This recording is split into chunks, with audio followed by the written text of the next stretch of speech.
Pregunta amb resposta oral del Govern presentada pel molt il·lustre senyor Pere López Agràs, president del grup parlamentari mixt, per escrit de data 9 de novembre del 2015 relativa a l'incompliment de la Llei General de les Finances Públiques en la tramitació del pressupost. Fou registrada amb el número 1200 i s'ha publicat en el butlletí número 47/2015 del 10 de novembre. Exposa la pregunta el senyor Pere López Agràs. Teniu la paraula. Gràcies, senyor síndic. El projecte de llei de pressupost per l'any 2016 es va trametre a la sindicatura més enllà del 31 d'octubre. Bé, de fet, quan vaig redactar la pregunta, donava per suposat que s'hauria tramès entre el termini que passa des que es formula la pregunta fins al termini que tindríem la sessió del Consell. Però el retard que ja preveiem gran del Govern ha anat molt més enllà del que podíem imaginar. Doncs, a hores d'ara encara aquest projecte no s'ha entrat a tràmit parlamentari. Incomplim, per tant, la Llei General de les Finances Públiques. Aquesta situació esdevé un acte de responsabilitat per part del Govern de DA que mostra alhora la seva incapacitat de gestió. No cal dir, per gairebé sobrer, que aquesta és una situació que no s'havia produït en els quasi 20 anys d'aplicació de la llei. Vist l'exposat es demana per què creu el Govern que li és permès d'incomplir el marc legal en la tramitació d'una llei tan important com és la de llei del pressupost i si creu que aquesta potestat entrecomillada es limita només a aquesta llei o afecta també altres textos legislatius. Gràcies, senyor síndic. Gràcies. Per Govern té la paraula el ministre, senyor Jordi Cinca. Gràcies, senyor síndic. A risc de reiterar-me arrel de les repreguntes a raó de la pregunta sobre el marc pressupostari que ha fet el senyor Naudi, ja li dic que assumeixo plenament i en primera persona el fet que efectivament el pressupost finalment s'haurà entrat 20 dies tard. Com vostè sap, a més n'he parlat amb vostè, s'entrarà demà juntament amb el marc pressupostari també i evidentment no hi ha cap voluntat que això es torni a succeir en el futur, ni entenem des de govern que això obri la porta a poder tindre incompliments d'aquesta naturalesa amb cap altra llei, només faltaria. Gràcies, senyor síndic. Gràcies, senyor conseller, per la rèplica. Sí, gràcies, senyor síndic. Bé, hem assistit moltes vegades com el govern de DA s'atribueix que és el primer govern que ha fet moltes qüestions. Val a dir que, al nostre entendre, moltes d'aquestes atribucions no sempre són certes. S'han atribuït molts mèrits que en realitat venen de feines fetes d'altres governs i feines que vostès han aprofitat, però vostès no s'han estat moltes vegades a intentar sempre capitalitzar com el primer cop que s'han aconseguit certs assoliments. En aquest cas sí que és indiscutible que és el primer cop en 20 anys, amb diferents governs, que s'ha incomplert amb aquest termini. Entenem que és un precedent desafortunat, que a més posa en una situació prou complicada a tothom amb la gestió d'aquest projecte de pressupost. A més, ens sembla que és un mal moment, és a dir, justament en un moment en què estem sota observació internacional, sota observació dels comptes públics, informes de les diferents agències de rating, no és mai un bon moment per incomplir la llei, però potser aquest és un moment especialment dolent. I a més, nosaltres fem la referència a les deficiències de gestió i a la mala gestió del govern de DA, perquè a més ens sembla que aquesta és la conseqüència d'una llarga història, d'una llarga pel·lícula. És a dir, aquí hem anat d'incompliment en incompliment, d'improvisació en improvisació, i això, que els passa també amb altres qüestions, ens porta, segons diu vostè, allà on som ara. Vostès, i vull recordar breument, no portaven al programa electoral el projecte de llei de l'IRPF, van tenir que posar-lo perquè sabien que havien de fer-lo per per signar els convenis per evitar la doble imposició i es van treure de la màniga un altre projecte de llei que tampoc era el seu programa electoral per acontentar tots aquells que no estaven d'acord amb el seu incompliment flagrant del programa per la llei de l'IRPF. Aquest és el naixement de l'anomenada regla d'or, de la llei de sostenibilitat financera, una llei que està donant problemes ara, però que ja intuïm que donarà molts problemes amb la seva aplicació i, per tant, això és conseqüència que vostès, com fan tot sovint en altres àmbits, avui tindrem ocasió en la sessió de control de parlar-ne en altres qüestions, com que van saltant, incomplint una cosa en l'altra, quan un arregla un error, aquell parxe que ha posat, aquella subsanació, li genera més endavant d'altres problemes. i aquesta és la situació en la que ens trobem ara. Gràcies, senyor síndic. Gràcies per la dúplica, senyor ministre. Si voleu dir alguna cosa. Gràcies, senyor síndic. És que em sembla que, a banda de fer-nos un recordatori sobre les bonances o no del programa electoral d'EDA, que va tindre un amplíssim suport a les eleccions del 2011, no ha fet cap aportació al conseller sobre la qüestió de la pregunta i, per tant, m'esperaré a les repreguntes. Gràcies, senyor síndic. Gràcies per les repreguntes. Senyor conseller. Sí, gràcies, senyor síndic. No és la primera vegada que sembla que el respecte als programes electorals no és precisament allò que més preocupa a Demòcrates per Andorra, però en tot cas ja hi estem acostumats i no és pas cap novetat. Entrant en el tema de les repreguntes, li voldria plantejar, senyor ministre, si no creu que aquest fet que ha succeït és un fet prou rellevant perquè vostè hagués demanat una compareixença a la Comissió de Finances amb certa antelació, perquè imagino que les problemàtiques es devien veure venir fa temps, a exposar què és el que està succeint. Jo penso que aquesta situació de desinformació, d'arribar... Vostè va presentar el projecte de pressupost no aquest dimecres, sinó el dimecres passat en sessió de ministres, va dir que l'entraria, però ara no s'entra fins al dia 20. Jo penso que tot això ha comportat una mala imatge per part del govern que hauria pogut quedar resolta i anticipada si vostè, com nosaltres pensem que hagués estat escaient, hagués demanat una compareixença al mes de setembre a la Comissió de Finances. Gràcies, senyor síndic. Gràcies, senyor ministre. Sí, una prèvia i després li responc la pregunta concreta. Efectivament, jo crec que possiblement, ara no voldria deixar-me ningú, però segurament dels 28 consellers el que està més ben plaçat per saber com s'elabora el pressupost és vostè i, per tant, efectivament, el govern el dimecres passat va aprovar el pressupost amb les seves xifres globals, el projecte de llei, és un pressupost que hem anat ajustant fins l'últim moment i, per tant, a partir de que s'ajusta i s'aprova amb les seves xifres globals s'ha de desencadenar tot un seguit de feines amb les elaboracions de les memòries i demés i, pot haver-hi aquests dies entre el dimecres i el dia 20.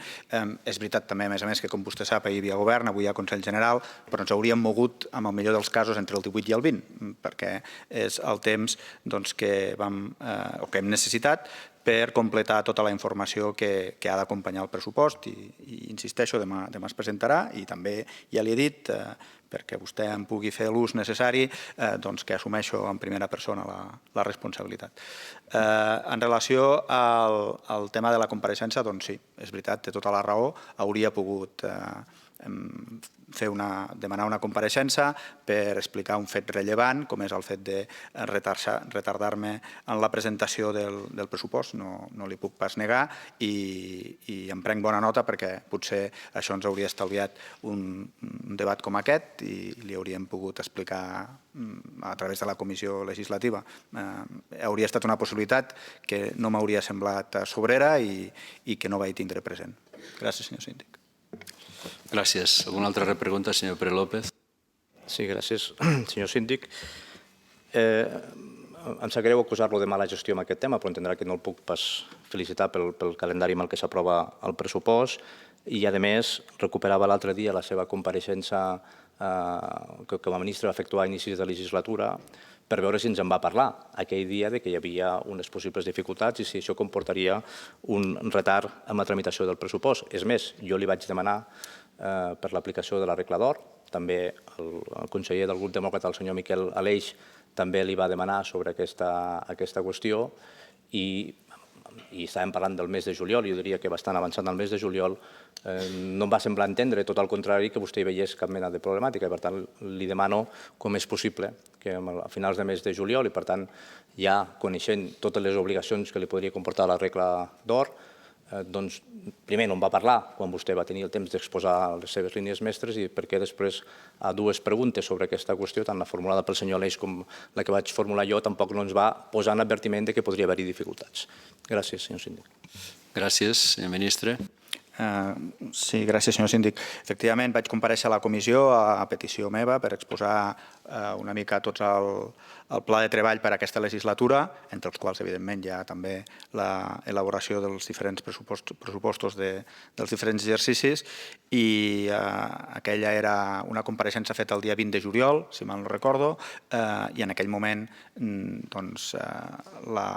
pretensió i la voluntat del govern i del Ministeri era la de poder complir els terminis. A 20 de juliol, com vostè sap, tot just està en la fase en la que els ministeris estan elaborant les seves propostes per després, durant el mes d'agost, normalment, ser traslladades al Ministeri de Finances, qui en fa l'agregació i acaba, a partir d'aquell primer document, treballant ja en reunions bilaterals amb cada ministeri l'ajust del mateix. En aquell moment, no ens va semblar que tingués que haver-hi un retard fruit del desajust que hi havia entre la primera proposta de pressupost i el que pretén la llei de sostenibilitat i estabilitat pressupostària. Insisteixo, el calendari d'elaboració del pressupost és el que és, i més en un any com aquest, en el que, havent-hi hagut eleccions, hi ha un canvi de govern que acaba significant, més enllà que hi hagi continuïtat de color polític, uns substancials canvis a nivell del que es diu l'orgànica, la composició orgànica del govern. Això suposa canvis molt importants en l'estructura del pressupost, pels canvis de ministeris, perquè hi ha departaments que passen d'un ministeri a l'altre, has d'aconseguir una comparabilitat homogènia entre una cosa i l'altra. Hauria d'anar acabant, sisplau. Vaig acabant, senyor síndic, això també acaba dificultant la situació o l'elaboració del pressupost i al final hem acumulat aquest retard. I només ja per acabar, senyor síndic, evidentment, i això em sembla important, ja tindrem ocasió de debatre segurament en el tràmit del pressupost, hauríem pogut presentar un pressupost amb un dèficit major perquè la regla d'or, com es coneix popularment, de fet, no et fa o no t'imposa estar dins uns paràmetres fins al final de la legislatura, és a dir, fins a l'any 2019. Però ens semblava, precisament en relació a el que vostè deia, que convenia ajustar-se al màxim en aquesta regla d'or des de la primera legislatura. I si això era a costa de tenir que ajustar i treballar una mica més sobre el pressupost, crec que valia la pena fer-ho. Gràcies, senyor síndic. Gràcies. L'última repregunta, senyor Pere López. Sí, gràcies. Veig que el ministre ha aprofitat per passar-nos algun missatge sobre el pressupost, que en tot cas no li havia demanat, ja tindrem temps d'analitzar-lo. Ja li vull fer una darrera pregunta. Insisteixo que el fet ens sembla preocupant, ens sembla que el govern li ha faltat anticipació, reconèixer que hi havia aquestes problemàtiques, algunes de les explicacions que vostè em dona, i vostè sap que puc conèixer bé com s'elabora un pressupost, no m'acaben de convèncer perquè no és l'elaboració del pressupost recurrent, sinó és el tema del marc pressupostari on hi ha hagut els problemes i vostè hagués hagut d'anticipar aquesta qüestió bastants mesos abans. En tot cas, li vull demanar si incomplir un termini d'aquesta manera tan important amb una llei tan essencial com la llei del pressupost, i a més haver-ho fet sense haver comparegut, sense haver informat prèviament i de més, no pot donar una mala imatge del govern i pot desgastar la seva força moral vers els ciutadans a l'hora d'exigir el compliment de terminis. A mi em sembla que l'actitud del govern ha sigut massa laxa, és a dir, quasi si no ho diem nosaltres, aquí el govern no diu res, és a dir, havíem arribat a principis de novembre i el govern no s'havia preocupat d'anticipar que no es complia amb els terminis. A mi em sembla que és una mala imatge del govern i que el pot ocasionar a l'hora de demanar i d'exigir, com ha de fer davant dels ciutadans, que ells sí que han de complir els terminis. Gràcies, senyor síndic. Gràcies, senyor ministre. Crec que això és un... Perdó, gràcies, senyor síndic. Em sembla que això és una deriva i simplificació de les qüestions absolutament poc ajustada. Si cada vegada que els diferents governs, inclòs l'actual, en matèria legislativa no han complert una llei o un termini, perdó, doncs això s'ha de traslladar amb que es dona peu a que ningú compleixi les seves obligacions en l'àmbit que sigui, per exemple el tributari, doncs em sembla que és absolutament demencial. Deixi'm que li posi un exemple. No fa pas massa, en el transcurs de la passada legislatura, el govern, amb això que a vostè li costa tant de reconèixer, va tenir que arreglar una qüestió que era històrica, i és que, per exemple, per posar un exemple dels molts que podríem posar, una societat pública, Ràdio i Televisió d'Andorra, estava en fallida permanent. I això és una flagrant alteració de la llei. El fet que això fos així no va generar ni vaig veure que vostè l'inquietés massa amb el sentit de pensar que, per tant, totes les societats d'Andorra, donat que Ràdio i Televisió d'Andorra estava en fallida i no es feia res per arreglar-ho, podien estar en fallida. Clar, perquè hi ha assimilacions que em semblen que no són ajustades. Ja li he reconegut, ens hem superat en 20 dies, hem passat 20 dies al termini de presentació del pressupost. La llei preveu què passarà en el supòsit de que amb el termini que queda, com és previsible, no es pugui aprovar el pressupost. La llei ja preveu les 12 parts i, per tant, el funcionament corrent del govern no s'alterarà. I estic segur, aprovarem el pressupost abans que molts dels pressupostos aprovats en els 20 exercicis anteriors, que molts d'ells s'han acabat, com vostè sap, aprovant al març, a l'abril, inclús més endavant, i, també cal dir-ho, alguns s'han acabat no aprovant mai. Gràcies, senyor síndic. Gràcies. Bé, si no hi ha cap més... Senyor Miquel Aleix, teniu la paraula. Sí, gràcies, senyor síndic. No em correspon a mi justificar perquè el govern entre en un retard o no de l'entrada del pressupost a tràmit, però ja que s'ha esmentat el meu nom en referència a una compareixença del senyor ministre en la comissió, el que sí que jo voldria dir, i tampoc el vull refer, no vull refer avui el debat que van tenir en el seu moment de l'aprovació de la llei de sostenibilitat i estabilitat pressupostària. Però sí recordo aquí que la voluntat política del grup demòcrata és de que a través d'aquesta llei hi hagi unes polítiques de contenció pressupostària i de contenció del deute públic en general.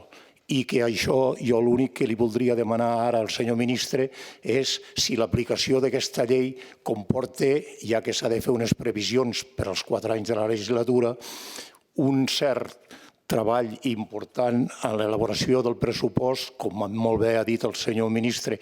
Crec que han tingut la voluntat de fer-ho des de l'inici de la legislatura, cosa que jo me'n felicito, i penso que malgrat el retard d'aquest primer inici de pressupost, serà per al futur essencial perquè les nostres finances públiques no vagin a la deriva, com alguns que estan aquí presents en l'anterior legislatura volien que no s'aprovés aquesta llei. Gràcies, senyor conseller. Senyor ministre. Gràcies, senyor síndic. Efectivament, com diu el senyor Aleix, tota llei, i si repasséssim la meva intervenció el dia que es va aprovar la llei, tota llei és millorable i segur que amb els anys trobarem maneres d'anar-la perfeccionant a la vista de la seva aplicació. Però els grans objectius de la llei jo penso que estan molt ben definits i es podran complir en la seva totalitat. I al final aquests objectius, i reprenc una mica la resposta que li feia abans al senyor Gallardo, pel que fa a l'endeutament, són intentar que l'endeutament no superi uns percentatges en relació a la capacitat de generació de riquesa del país, aquest 40% pel que fa al govern o a l'administració central i el 55% quan sumem a l'endeutament dels comuns i del govern. Això es podrà complir, senyor Aleix. Després fixa un topall pel que és la despesa global del pressupost i fixant aquest topall també automàticament es fixa un topall de quan pot créixer la despesa corrent, de manera que hi ha una clara voluntat a la llei de que no hi hagi un creixement molt gran en la despesa corrent en detriment de la despesa d'inversió. Aquests són els aspectes que més cal ajustar a la vista de quina és la composició del pressupost avui en dia, però pel que fa al segon, al creixement de la despesa corrent, el primer pressupost del 2016 també ho complirà. I després... Vaig acabant, sisplau. Vaig acabant, senyor síndic. També hi ha algunes qüestions menors, com són el fet, o de menys incidència pressupostària, com és el fet d'anar prenent ja de fer previsions pel que fa a que puguin vindre moments de més dificultat en què es tinguin que fer esforços i, per tant, es demana ja d'anar provisionant una quantitat cada any perquè, si hi ha una despesa excepcional, doncs hi hagi un coixí per fer-hi front. I això també es podrà fer en el pressupost. Per tant, els grans objectius del projecte de llei o de la llei que es va acabar aprovant, jo crec que els complirem, però, evidentment, són exigents i, per tant, calen ajustos que sortosament van molt en la línia del que ja s'està fent en els anys precedents. Gràcies, senyor síndic. Gràcies. Senyor Pere López, l'última. Sí, gràcies, senyor síndic. Bé que ens hem derivat a una justificació en base a la llei de la regla d'or, però amb la intervenció que ha fet el senyor Aleix i aprofitant que el senyor Cinca ara parla de les bondats d'aquesta llei, em veig obligat a intervenir, primer perquè el senyor Aleix ha fet una deducció altament perillosa, que els que no la van votar volien una deriva de les finances públiques, és a dir, no li puc acceptar de cap mena de les maneres. Nosaltres sempre vam acceptar que aquesta llei establís uns límits d'endeutament. Ara, aquesta llei té molts altres aspectes que no podem compartir i que responen a la seva política, a la seva concepció política. Hi ha una limitació sobre la fiscalitat directa, hi ha una limitació sobre despeses de funcionament que al nostre entendre pot comportar problemàtiques amb certes despeses de caire social i, per tant, aquí no només hi ha un límit de l'endeutament, que compartim, i, per tant, no li puc acceptar de cap mena de les maneres el que vostè ha dit, senyor Aleix. El que no compartim d'aquesta llei és que s'estableixin limitacions amb la fiscalitat. Vostès aposten per un model fiscal que en alguns punts és diferent del nostre i nosaltres intuïm, i ja ho hem vist, ja vam dir que aquesta llei donaria problemes. Em temo que no serà ni la primera vegada, que avui és la primera vegada, perquè parlarem altres vegades de problemàtiques que dona aquesta llei amb la seva aplicació. I vostès mateixos, des del govern, van fer un criteri en el que hi veiem moltíssimes problemàtiques. A nosaltres ens preocupa les qüestions fiscals que hi ha dintre d'aquesta llei i les qüestions que poden comportar que en algun moment hi hagi problemes per pagar determinades despeses socials. Em sembla que és una llei que es va fer a correcuita per justificar l'IRPF, que està donant problemes i que donarà molts problemes. Gràcies, senyor síndic. Gràcies. Senyora Judit Pallarès, serà l'última repregunta. Gràcies, senyor síndic. Només per aclarir un punt, perquè és que jo arriba un moment que penso que m'he perdut una mica. Segons tinc entès, el termini que el govern tenia per presentar el pressupost era fins al 30 d'octubre i segons la llei el que té potestat per allargar els terminis d'aprovació és ja en seu pressupostària.